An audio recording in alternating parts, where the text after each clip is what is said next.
السلام علیکم ورحمۃ اللہ وبرکاتہ۔ عزیز طالبات، کیسی ہیں آپ؟ امید ہے کہ آپ سب خیریت سے ہوں گے۔ اللہ تعالیٰ آپ کو دنیا اور آخرت کی تمام بھلائیاں اور آسانیاں عطا فرمائے۔ تو ڈیئر کلاس، ہمارا آج کا لیکچر حدیث نمبر 28 پر مشتمل ہے۔ بسم اللہ الرحمن الرحیم۔ عن ابی سعید رضی اللہ تعالی عنہ، حضرت ابو سعید رضی اللہ تعالی عنہ سے روایت ہے، کہا رسول اللہ صلی اللہ علیہ وسلم، رسول اللہ صلی اللہ علیہ وسلم نے فرمایا، افضل الجہاد، افضل جہاد یہ ہے، من قالا، جس نے کہا، کلمۃ حق، حق بات، عند سلطان جابر، ظالم یا جابر سلطان کے سامنے۔ رواہ الترمذی و ابی داؤد و ابن ماجہ، حدیث مبارکہ کو سیاہ ستہ کی 3 کتابوں میں ترمذی، ابی داؤد اور ابن ماجہ میں روایت کیا گیا ہے۔ حضرت ابو سعید خدری رضی اللہ تعالیٰ عنہ سے روایت ہے، فرمایا رسول اللہ صلی اللہ علیہ وسلم نے فرمایا، افضل جہاد یہ ہے کہ انسان ظالم حکمران کے سامنے کلمہ حق کہے۔ ڈیئر اسٹوڈینٹس، لفظ جہاد کا بنیادی مادہ جیم ہا دال سے ہے۔ اس کے لغوی معنی کوشش کرنا، جد و جہد کرنا، کوئی ایفرٹ کرنا ہے، جبکہ شرعی اور اصطلاحی طور پر جہاد سے مراد مسلمان کی دین اسلام کے لیے، اعلیٰ کلمات اللہ کے لیے، دین کی سربلندی کے لیے جد و جہد اور کوشش ہے۔ اسلام دین فطرت ہے اور پرامن مذہب ہے۔ اسلام کسی صورت بھی ظلم کو برداشت نہیں کرتا۔ ہر مظلوم کو اسلام حق دیتا ہے اور ظلم کے خلاف احتجاج کرتا ہے۔ قرآن مجید میں اللہ رب العالمین نے کئی جگہوں پر ظلم نہ کرنے کی تاکید فرمائی ہے۔ ایسے ہی سورہ بقرہ کے اندر اللہ رب العالمین فرماتے ہیں، اللہ یہ بات پسند نہیں کرتے کہ کوئی کسی کے خلاف بری آواز اٹھائے سوائے اس کے کہ اس پر ظلم کیا گیا ہو۔ فرمایا، اگر تم پر کوئی زیادتی کرتا ہے تو تم اس سے اسی قدر بدلہ لے سکتے ہو جتنی تم پر زیادتی کی گئی ہے۔ ظالم شخص ہرگز بھی حکمران بننے کا اہل نہیں ہوتا۔ قرآن مجید میں ظالموں کو اس بات کا حق نہیں دیا گیا کہ وہ کسی عہدے پر فائز ہوں۔ قرآن مجید میں کسی بھی منصب پر فائز ہونے کے لیے انسان کو ظلم سے گریز کرنے کی تاکید کی گئی ہے۔ اللہ رب العالمین فرماتے ہیں، لا ینال عہد الظالمین، میرا وعدہ، میرا عہد یا میرا وعدہ امامت ظالموں کے لیے نہیں ہے۔ اسی طرح دوسرے مقام پر فرمایا، وَلَا تُطِیعُوا أَمْرَ الْمُسْرِفِینَ، حد سے تجاوز کر جانے والوں کی بات نہ مانو۔ تو ڈیئر کلاس، ظالم حکمران کے سامنے کلمہ حق کہنے کو حدیث مبارکہ میں افضل جہاد قرار دیا گیا ہے۔ اور بھی کئی احادیث مبارکہ میں جب جہاد کی اقسام بیان کی گئی تو ظالم و جابر حکمران کے خلاف جہاد کرنے کو کسی جگہ اعظم الجہاد اور کسی جگہ افضل الجہاد سے تعبیر کیا گیا ہے۔ اس سلسلے کی اہم ترین بات یہ ہے کہ اس حق کو کس طرح سے استعمال کیا جائے، یعنی ظالم آقا کے سامنے، ظالم حکمران کے سامنے، جابر حکمران کے سامنے کلمہ حق کس طرح بیان کیا جائے گا۔ اس سلسلہ میں ہمیں یہ بات ذہن میں رکھنا ہوگی کہ اسلام بدامنی، فساد، انارکی اور لاقانونیت کو کسی صورت گوارا نہیں کرتا۔ لہٰذا فتنہ و فساد کی وجہ سے معاشرہ اور ملک کا استحکام خطرے میں پڑ جاتا ہے۔ اس لیے حق بات کہتے ہوئے اس بات کا خاص خیال رکھنا چاہیے کہ معاشرے میں کسی طرح کی بدامنی، فساد پیدا نہ ہونے پائے۔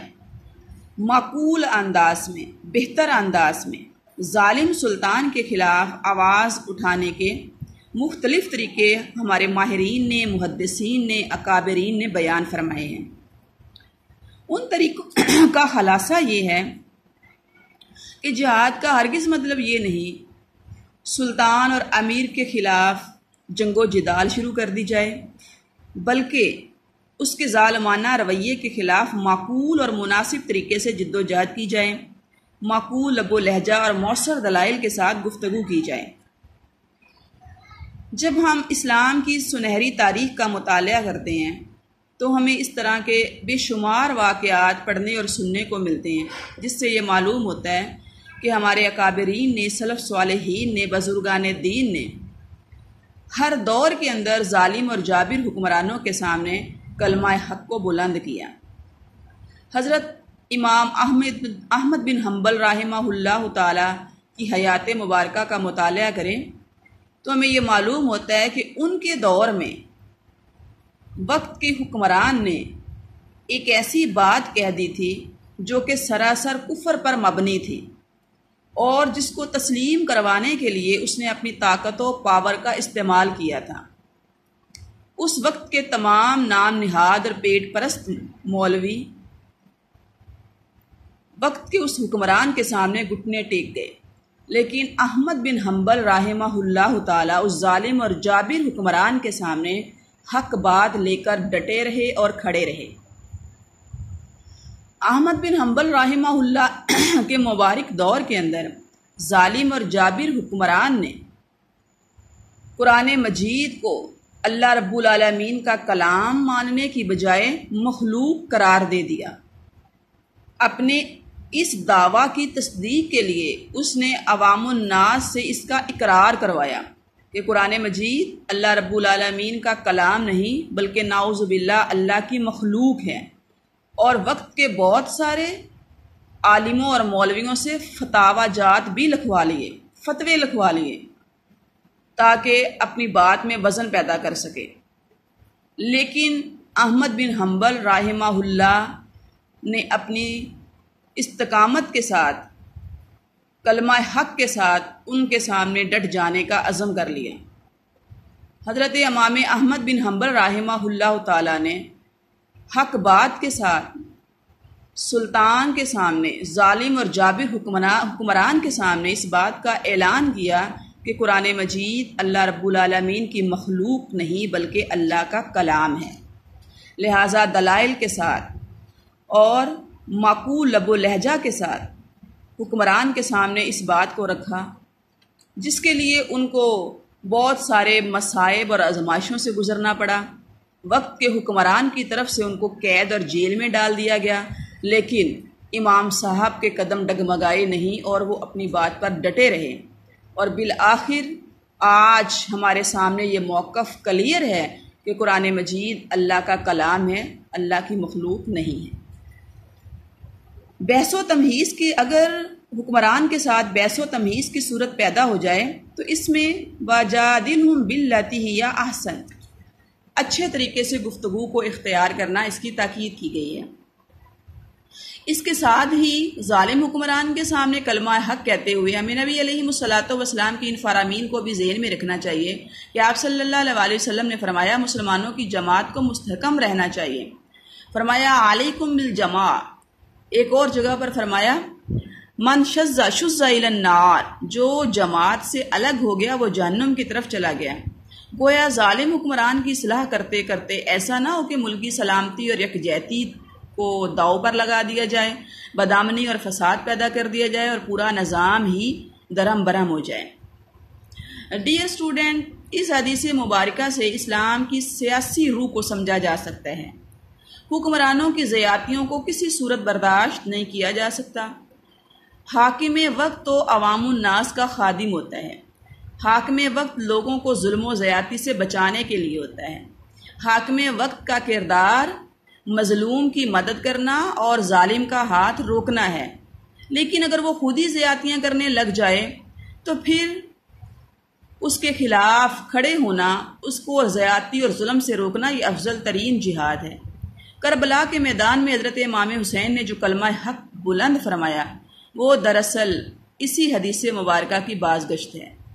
آپ صلی اللہ علیہ وسلم نے عوام کو اپنی بات کھل کر حکمرانوں کے سامنے پیش کرنے کا اختیار دیا ہے۔ یہ عوام کا بنیادی حق بلکہ فرض ہے کہ وہ حکمرانوں کی اصلاح کرے۔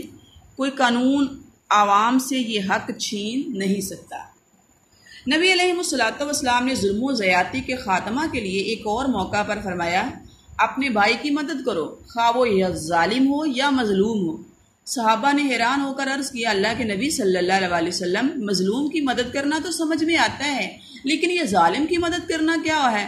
تو آپ صلی اللہ علیہ وسلم نے فرمایا، ظالم کی مدد کرنا اس کو ظلم سے روکنا ہے۔ لہٰذا اپنے اپنے لیول اور اپنی اپنی سطح پر ہم دیکھ سکتے ہیں کہ کوئی بھی برادری کا امیر، محلے کا امیر، خاندان کا سربراہ اور ہر وہ شخص جو کسی بھی انتظامی عہدے پر فائز ہے، احسن انداز میں اگر وہ ظلم کا شکار ہو رہا ہے، اگر وہ زیادتی کر رہا ہے، تو بہت ہی اچھی اور احسن انداز میں ہم اس کو ظلم سے روکتے ہوئے اپنے بھائی کی مدد کرنے کے لائق اور اہل ہو سکتے ہیں۔ اللہ رب العالمین ہمیں اسلام کی ان سنہری تعلیمات پر عمل پیرا ہونے کی توفیق عطا فرمائے۔ دنیا کے اندر ہمیں ظلم و زیادتی سے بچتے ہوئے ہمیں دوسروں کے ساتھ بہترین سلوک کرنے کی توفیق عطا فرمائے۔ وما توفیق الا باللہ، علیہ توکلت و الیہ انیب۔